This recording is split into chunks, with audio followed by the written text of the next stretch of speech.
Hey everyone, this is Xcom, and today we're bringing you some pre-release coverage of the Red Solstice by Ironword Games. Ironword is the developer, and published by Nikidu Games Incorporated. So, this is a tactical shooter type of game, and it's currently in early access, so you can get into it. However, this particular copy is a review version, I believe, for the upcoming release. So perhaps as a release candidate.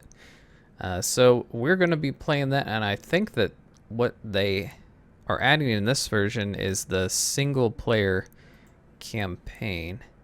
So I've played a little bit of it, but we'll start from the beginning. And you'll kind of see sort of what's going on with this game as we get going. So it's sort of, at least in single player, you do control one particular character. So in some sense it feels like, but it is a strategic game, so it feels like a MOBA in a bit. And in single player, you do control the computer units, or the AI squad mates as well. You play the game basically in a squad, and you'll see what I mean when we get started. And in fact, when we get going, there'll be some tutorial stuff too. So this is our opening cutscene, which I think, you know, pretty well done. And there's our logo, the Red Solstice. So you'll find out what that means here in a moment. After a deadly epidemic of apocalyptic proportions, the last few survivors leave a ruined Earth in search of a new home. Humanity's last hope for survival is Mars. 2280 an inhospitable world or still 117 raging against the effects of terraforming. During the planet's most unforgiving storm, called the Red Solstice, Elysium Corporation's So the Red CEO Solstice John is a Erebus storm. sends a distress call from Tharsis Colony. Then the colony goes dark. He informs of unprovoked and violent insurgent attacks throughout the colony and demands his immediate extraction. So I really enjoy animation like this. Sent from Arcadia Colony to investigate. Kind of stylized drawing, almost comic book style, but with some animation. Kind of cool. This is HQ.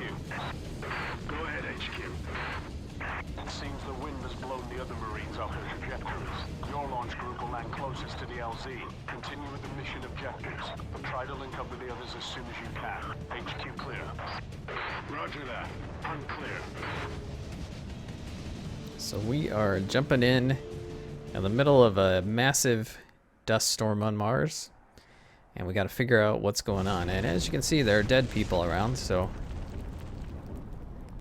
you may be able to guess. So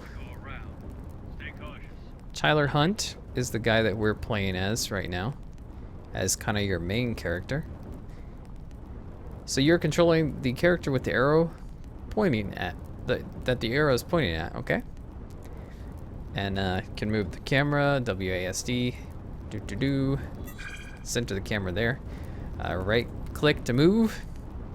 So you can see it's got sort of an RTS feel. Follow the arrow to the next mission objective right here. And you know, there's some sort of feels a bit like Xcom too, once we get going. So we'll see combat just in a moment. Tab to camera lock, forcing you to follow the character. And you need to use the left mouse button to attack. They want us to attack the gas canisters to blow open that door. So we'll do that. And wait for the fire to go out. Don't want to just leap into a raging inferno.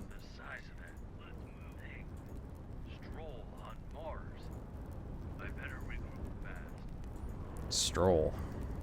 I saw that thing. It's Stroll virus. Stroll virus. Got to get to Erebus I haven't really learned the story of this yet, as far as the stroll virus, but perhaps that's the thing that forced people to leave Earth. I don't know. Perhaps. So we can use the power station, and we've got some buddies now. And we are not controlling them right now. They're just following our character. And yeah, we'll take care of that.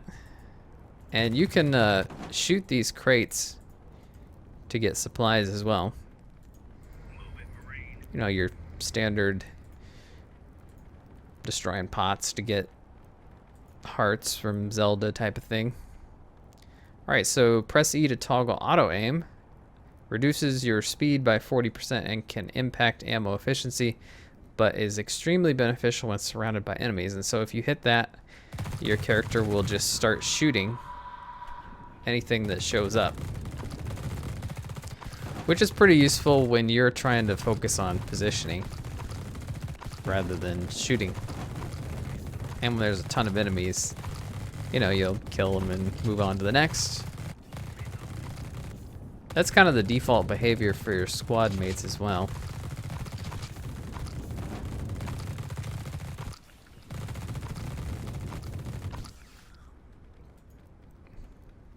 So we clear those guys out, and here we go.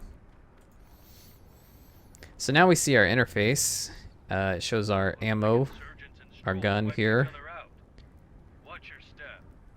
And that auto aim is on. These are abilities that we have, which so far I haven't used them too much. I'm not sure what this is, because it doesn't tell you for that one. But this is sort of a blade type of thing.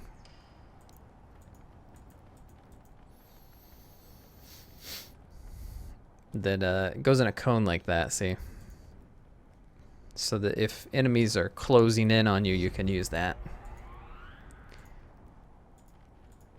So we've still got auto aim on, and I think just for simplicity I'll keep it on.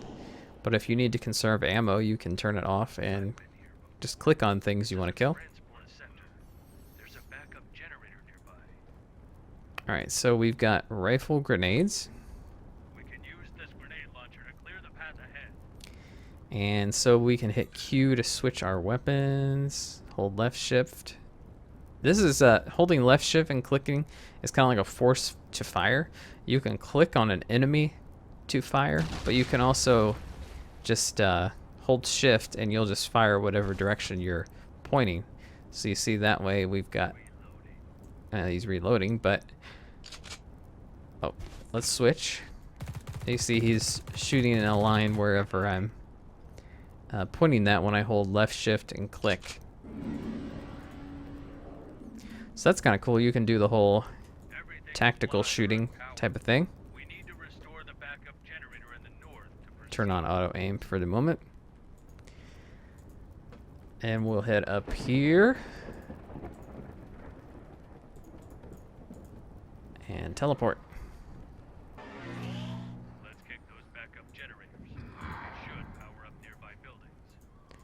So we're heading over to get the generator, and there's a battery here that's going to give us a level up. And these are the skills that we can level up. You'll see that when we get further into the game, you can pick before you start what particular options are available for your squad mates. In this mission, it doesn't really matter that much, but they all have their own specialities. I think we'll just pick this one for now. Picking up energy batteries increases your energy levels and bullet damage. Gaining energy levels enable you to click on your components to fill them with energy. Components and skills are located in the lower right screen. Okay, so it's your level up system, and we'll just level up some of our kind of passives just to make us stronger in this mission.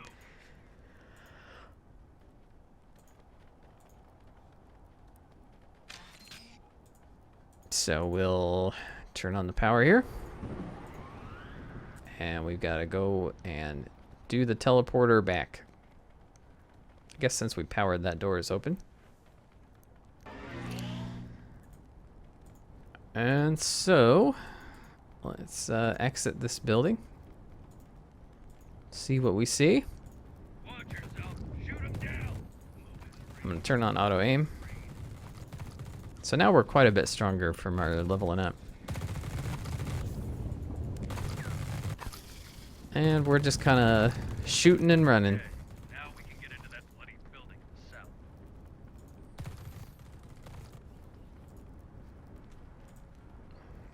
south. And our squad mates will cover our back. We need to find a way through. Got a personal log here. It's that time of year again. Comms have been buzzing all morning. They can't stop talking about the coming storm. It's not difficult to see why they call it the Red Solstice. I can see dark red clouds gathering on the horizon. It almost seems like the entire sky is about to come crashing down. They're telling us to keep off the streets. People are complying mostly. The streets might be missing people, but there's no shortage of unease. We're all nervous, and I'm worried about Thomas. He should have returned yesterday. Wherever he is, I can only hope he's staying put until the worst of the storm passes. Log update. This is the first part of a journal. Let's move. The other two parts must be near. Okay. There we go. There's part 2. At least we made some progress. Bet those monsters are coming our way. On the way to the Institute today, I saw an Elysium Corps medical convoy escorted by Marines. They'd normally take the large, more open highways. I can only presume the storm has forced them into the inner streets. Caught a glimpse of a figure on a stretcher. He's covered in scabs, scars, and needle marks. He almost touched me, too. A few people that are left on the streets seem horrified by what they saw. Rumors are spreading. People are worried about the storm, about the convoy, about what they saw. Let's move. Log And, update. Second part of journal uploaded. Let's move. I guess, yeah, there's part 3 there. And, we got some company. Shouldn't be too bad, though.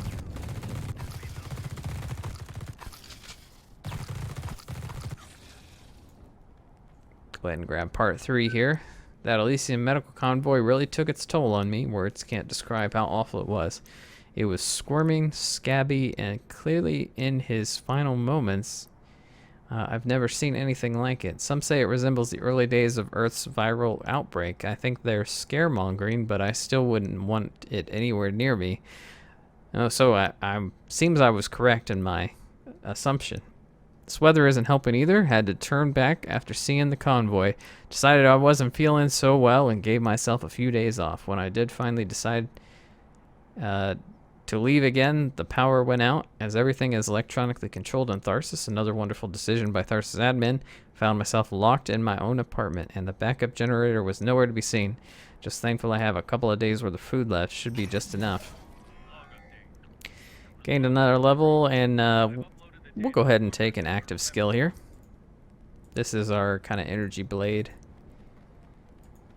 type of thing. Move it, Marine. The road is blocked. We'll have to take care of these barricades. That was a weird scream there. A train? Oh my.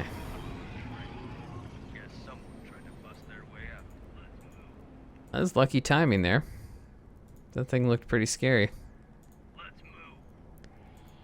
I guess we follow these arrows. I'm not sure who put them out here for us, but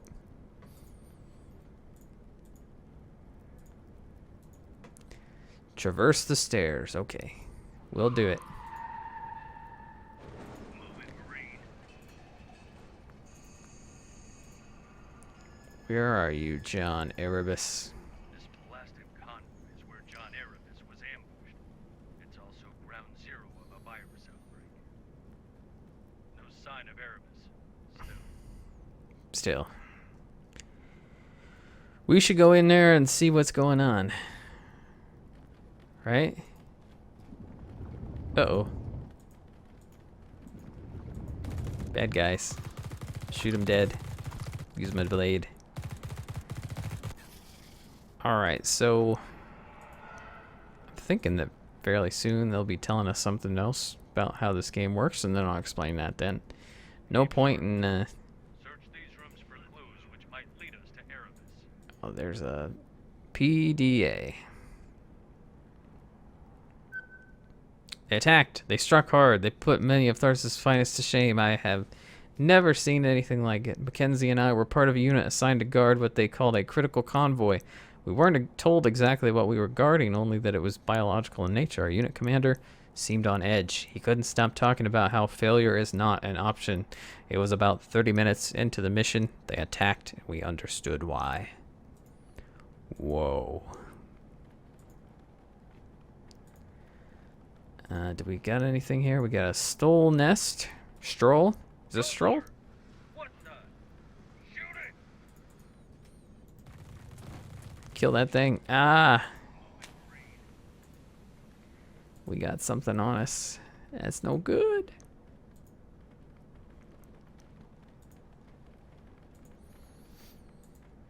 Let's move. Alright.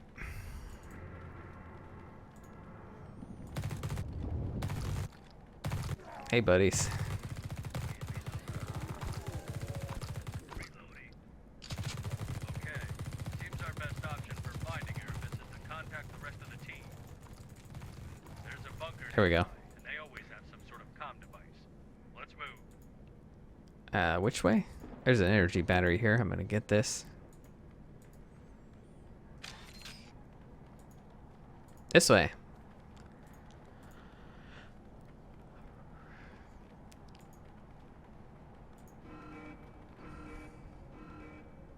Okay, so here's where we're gonna learn how to control our friends. You can toggle tactical mode by pressing spacebar. Slows time by 90%, enables you to control other characters, gives you enough time to make precise tactical decisions. So here's where the strategic part of the game comes around. And you can enable this mode, click on a squad mate and give them orders, and then they will do them.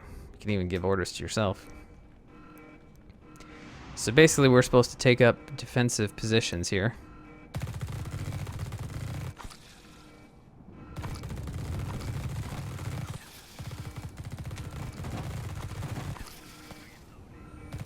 So I think you can't see it now, but once you get into the game further, you gain bonuses from standing behind barricades like this.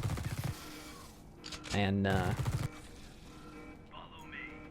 defending like that.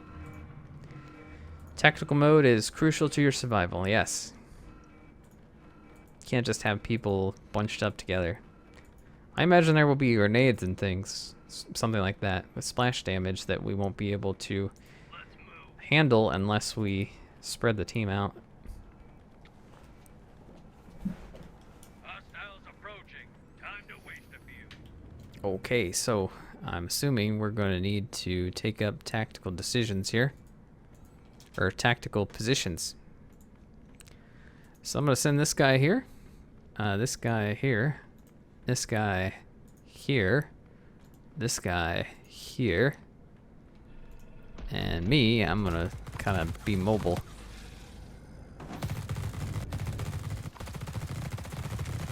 I suppose we ought to defend this direction too.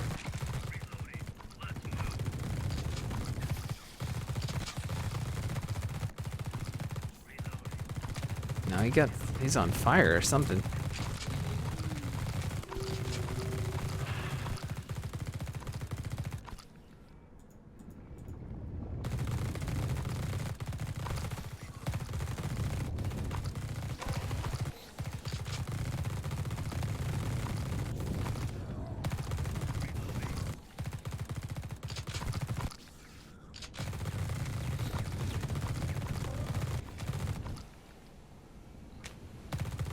Okay. Have we done it?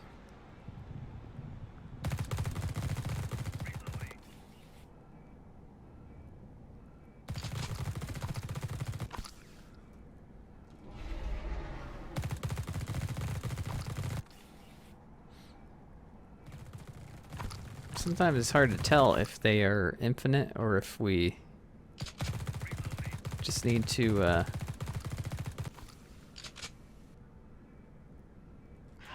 let's just go. And we can repair these sentry turrets here.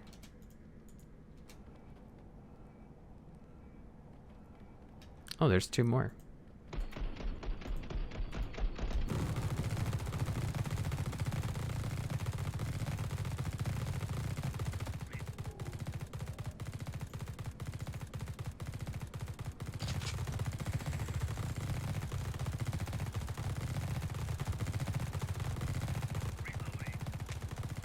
I don't think you can hit that, man.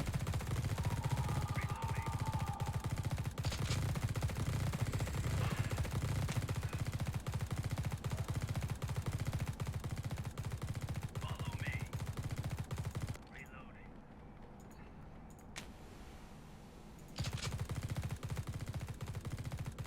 I think he's kind of bugged there. This bunker must have a sector black box or something.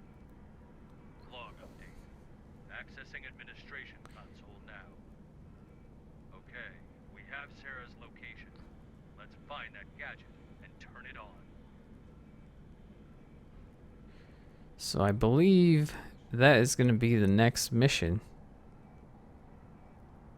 Yes, I think so. Activation facility information acquired. Okay, so we got to find Sarah, which is sort of a AI type of thing for the colony. And we need to activate that to go forward. So, yeah, we've learned kind of the basics of this game so far. But there's a lot more to it than that. And they say you should play the single-player campaign to get ready for the multiplayer. And I can see how this game is probably built with multiplayer in mind, because you are controlling a single character except in the tactical mode. I'm imagining that's a concession to make it possible to play single player, which is a wise thing to do. But I don't know if I'll be able to do multiplayer super soon. Maybe that will happen at some point, but I'm thinking we may run through the single player missions in a short series and see what there is to see. In fact, you'll want to check out the next episode for sure, at least, to see some of the mechanics that the game did not get into in the very first mission. There's quite a few things that are yet to come, and that I know of, because I've played the next mission as well. So we'll do that in a second episode, and I hope you will watch that as well. So we'll see you then.